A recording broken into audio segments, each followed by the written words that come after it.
Армысыз, тыңдарман. Назарыңызға Айгүл Кемелбаеваның есім деп аталатын әңгімесінің жалғасын ұсынамын. Каналға тіркеліп, қоңыраушаны белгілеуді ұмытпаңыз. Сенің сыңарың осы. Енді оны іздеме. Бауырым жұбы жазылмай өзіңмен бірге кетті деп дауыстады молда. Кіндігі бір сыңарыңды енді іздеме қарағым, міне ол сенің жанында жатыр. Рухың тыныш болсын, балғы нәрестем, бөпем, деді кемпір. Моладан оралған соң Фатима апа мешітке барып, мол садақа берді. Монша жаққызып, бумен, сумен тазаланды. Түнімен дұғаға тұрып, Құдайға таза құлшылық қылды. Үкі тағылған бесікке бөлінген нәресте тыныш ұйықтады. Ана төсін көбірек емді. Арада бір ай өткен. Ернияз түн ортасы ұйқысы қашып, әріп санын ойша санап жатыр. Керемет деген не? Көктегі Құдай тағаланың бұлжымас заңы, тылсым құбылысы төменгі әлемде көрініс тапқаны ма? Құпия әріп санына байланысты ма екен? 6 әріптен тұратын әуелгі есімі 7 әріптен түзілген атқа өзгерді. 5 әріптен тұратын есім 6 дыбысты атқа өзгерді. Мүмкін Гүлмирамның өмірлік қуаты майшам тұқылындай тез таусылғаны содан ба? Бекер құрбан қылдым-ау кішкентайымды. Ата ауысқан соң баланы қорғаушы періштесі танымай адасып қалғаны ма? Маңдайдағы жазуды шұғыл ауыстырып жіберетіндей адам есімінде не сихыр, не қасиет бар. Хайуаннан адамның айырмасы тілінде болса, қуат көзі сөзде болғаны ғой. Демек атауы жоғалса, заты бүлініп, адам баласы түгілі, рухы өлген тұтас халық құриды. Шынымен Фатима деген есімнің киесі, қуат күші әу бастан-ақ бәк нәрестені өлімнен қорғап, құтқарып қалғаны ма? Деп Ернияз тұңғиық ойға батты. Бірақ мұндай болжамын артынан анасына айтуға жасқанды. Жас бала құстың көлеңкесінен тоңады. Сұлу жас ботаға, сұлу жас балаға көз тигіш. Сондықтан сылдырма ойыншықтың дыбысы нәрестені көзге көрінбейтін зұлым күштерден қорғайтын ежелгі тұмар екенін аңғал ер қайдан білсін. Құдайдың құдіретімен өз әулетінің рухы ұрпағына көмектесерін ол білген жоқ. Әлмира өскен сайын апасының аузынан түскендей болып, құдды Фатима кемпір Құдайдың қалауымен тірі күнінде ақбала болып жаралып, анадан қайта туғандай әсер етті. 3 отбасының үйі қаз-қатар салынған. Ата әже ортаншы ұлдың қолында тұрады. Әлмира жатарда әжесінің қасына қашып кеп қойнында ұйықтайды. Немере ағасының желкілдей өсіп келе жатқан 5 баласының ең кенжесін ығыстырып тастайды. Фатима апа намаз оқығанда бөлмесіне Әлмирадан өзге ешкімді кіргізбейді. Өзімен аттас болып, ұлының аңқаулығынан есімі өзгерген немересін ерекше жақсы көреді. Қыз бала мектепке барған соң апасы не істесе соған еліктейтін болып алды. Намазда апасы сыбырлап дұға сөздерін айтса, іштей елтіп қайталап отырады.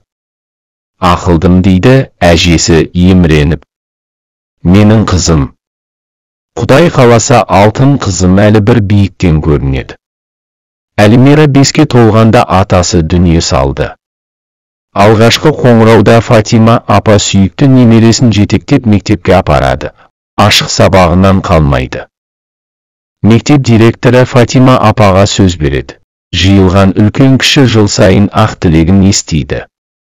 Бата берсе кетпес дәулет кең пейіл берсін деп қайратын. Әлмира мақтау қағазды әжесін қуанту үшін алады. Оның үстіне көрімдігі дайыр екенін біліп алған. Бала тілін қызықтап, үлкен кісілер руын сұраса ол, атам сіргелі, апам шанышқылы, нағашым қаңлы, өзім қазақпын дейді. Әжесі әдетте қазығұрт бөктеріне төркіндейді. Кішкентай қыз әжесі үйде болмаса елден ерек сағынатын. Фатима апа қайда барса бауырына басқан немере қызын ертіп жүретін. Оқуға барғаны аяғына тұсау болды. Әлмира бұл әулеттегі 12 немереден түр тұлғасымен асыл әжесінен аумай қалғанын кіп-кішкентай болып зор мәртебе санайтын. Ол 11 жасқа толғанда әскери қызметте істейтін әкесі қызметі ауысып, отбасымен Алматыға көшті. Кенже ұлы алыс көшерде Фатима апа қатты жылады. Балам, білемін, ақырап айында егіз қызың туғанда азан шақырып қойған құтты есімдерді ескіліктің қалдығы деп жаңаша ауыстырдың. Білместіктен қырсыққа ұрынып, опық жеп, әзиз жаның азап шеккені жадыңнан өшпес. Жаңа туған баланың оң құлағына айтылған азан дыбысы жын сайтанды аластайды. Нәресте азан үнімен есім еншілесе, жан иесін аңдып тұратын әзәзіл жалт бұрылып қашады. Сол құсаны еске салды деп айыптама. Жастар батыра айтпаса білмейді. Көбі нұрай. Ескінің бәрі жаман, жаңа тегіс жақсы деп кім айтты сендерге? Апа, бақ пен сор ауысқан қилы мезетті өмірі ұмытармын ба? Байғұс басым өкінгенде не қылайын? Деді Ернияз тұнжырап. Салт дәстүрін ұмытқан ел қаңсып, баяғы асқақ рухынан адасып, қаңғып қалады. Өткенін, ата-баба аруағын ұмытып, елдік ырым-тыйымын, ес қорғанын, тектілігін, жадын, асыл рухын жоғалтқан соң қайтып оңады. Ата салтын берік сақтаған азат халықты Құдай құлай сүйеді. Айтарым мынау, мен өлсем, қара шаңырақ бөтенге сатылмасын.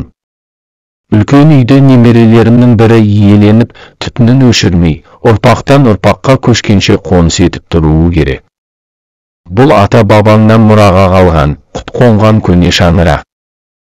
Бәрін бірдей сандалып, тар жерге тығылысып, кент жұртына айналғанда мүйіз шығама. Апа, біз сізді сағынып, қаладан жиі келіп тұрамыз. Бекер уайымдамашы деп күмілжіді кенже ұлы. Әлі көресің, мен өлген соң осы үйде бастарын қосылмайды. Мен тірі тұрғанда қара шаңыраққа жиі келетін болыңдар. Апасы барда қара шаңырақтан қонақ арылмайтын. Қазан ошақтан түспейтін. Үш үйге ортақ аулада Фатима апа таңқурай, құлпынай бұталарын көп өсірді. Оғыш атаулыдан патиссонға дейін өсіреді. Кең аулада бір қылтанақ арам шөп жоқ. Жеміс ағаштары мол. Жаңғақ, сары өрік, қара өрік, шие, алма, алмұрт, жүзім бұтақтары күзде иіліп, сыңсып тұрады. Күрке тауықтың шөжелерін бастырып, құс өсіретін, қаптаған тауық мол жұмыртқалайды. Фермада бақтыратын сиыры көп, күндіз бақташыға қосатын 2-3 өң қорада ұстайды. Соның арқасында 3 баласының дастарханынан сүт, айран, қаймақ, құрт, ірімшік арылмайды. Мұнтаздай тазалықты сүйетін Фатима басына үнемі ақ жаулық салатын, әдемі көйлек, камзол киетін. Құманы қолынан түспейді. Бір кезде дос кемпірлері үйіріліп келе қалады. Будақтата темекі тартатын, таяқпен жүретін көрші дос кемпір. Әй, Фатма, сенікі олжы пісіп қалыпты ғой, деп тамсанып жүретін. Артынша күн шуағы төгілген аулада, ағаш үстел басында Үміт апа үшеуі жайланып отырып, тәтті дәмдімен самауырынан шай ішіп, әңгіме дүкен құрып отырады. Жеміс жидек тамыл жепіскенде Фатима апа беліне 1 литрлік банкі байлап алып, жеміс тереді. Шыны ыдысты болса, шелекке аударады. Таңқурай тергенде немерелерінің ішінен әуелде өзі аттас немере қызын дауыстап шақырып алып, етегіңді жай дейді. Етегіне баданадай тәтті жемісті толтырып алған Әлмира томпаңдап, үйіне қарай жүгіреді. Мама, әжем берді деп анадайдан шаттана айқайлайды. Кіші Фатима Әлмира 14 жасқа толғанда үлкен Фатима 75 жасқа келіп қан қысымынан қайтты. Алматыдан сүйікті немере қызы, атанасы, аға інісімен жетіп, елдегі туыстарымен аяулы апасының басына дұға қылды. Ауылға келген сайын апасының басына бармай кетпейді.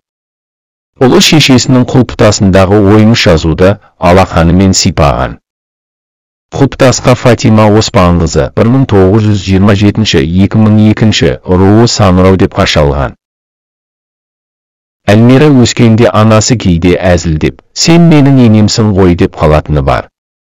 Қызы туғанда енесі өз есімін қиған құпия мезетті жадынан шығарған емес. Мұхаммед пайғамбардың кенже қызы Фатиманың есімін жеке иемденбей, немере қызына берген әулиелігіне іштей риза болып, марқұм енесін ардақ тұтып айтқаны.